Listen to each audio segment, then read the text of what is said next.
તો જો ગાઈઝ આપણે આજે ઇન્સ્ટન્ટ ઢોસાનું ખીરું બનાવીએ છીએ. તો એના માટે લઈશું 1 વાટકી રવો. હવે એના એ જ 1 વાટકી રવો લઈ લીધો છે અને એ જ 2 વાટકી ચણાનો લોટ છે.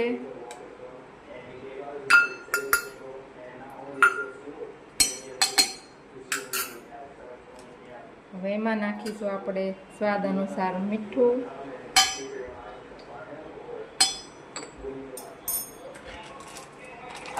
થોડી ગમથી છાશ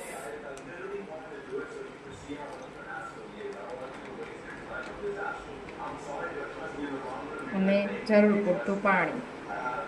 હવે ઢોસાના બેટર જેટલી કન્સિસ્ટન્સી રાખીને આપણે મિક્સ કરી દઈશું. એટલું પાણી એડ કરીશું.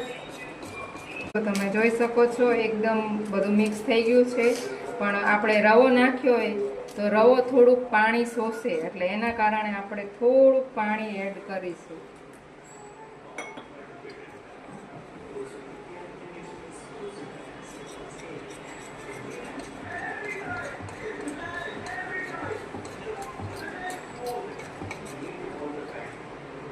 તૈયાર છે આપણું ઇન્સ્ટન્ટ ઢોસાનું ખીરું. યસ.